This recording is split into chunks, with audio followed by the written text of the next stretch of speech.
చంద్రబాబు నాయుడు గారి ఇంటి దగ్గరికి జోగి రమేష్ వెళ్ళి ధర్నా చేయడానికి వెళ్ళాడు. ఆ సందర్భంలో టీడీపీ వాళ్ళు అడ్డుకోవడానికి మీదకొచ్చారు. తన్నులు తింది జోగి రమేష్ ఆ రోజున. కానీ చంద్రబాబు ఇంటి మీద దాడి అన్నటువంటి పాయింట్ ప్రొజెక్ట్ చేశారు. గుడ్. ఇప్పుడు జగన్ ఇంటి ముందుకి బ్యారికేడ్లు తీసేశారు, ఎవరైనా వెళ్ళొచ్చు. అట్లాంటి చంద్రబాబుకి అప్పుడు చేయలే. రెండో పాయింట్ వచ్చేటప్పటికి ఇప్పుడు వరుసబెట్టి అక్కడ కావాలని చేస్తుంది. నిన్న కారులో వెళ్తూ తాటి ముంజలు తిన్నాక తాటికాయలు ఇసిరేశారు. దానికి సంబంధించి వాళ్ళు పోలీస్ కంప్లైంట్ ఇచ్చినా కూడా చర్యలు లేవు. ఆ మధ్యన మరేదో ఇసిరారు, అక్కడికి వెళ్ళి నినాదాలు చేసింది చూసాం.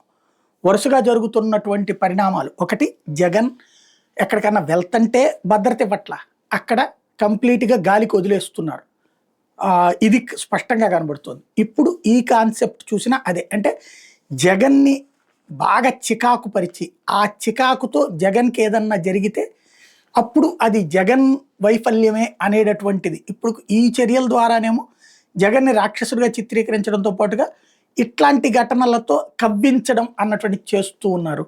తద్వారా రాబోయేటటువంటి రోజుల్లో ఒక వ్యూహాత్మకమైనటువంటి ఇరికించే పని అయితే కొనసాగిస్తున్నారు.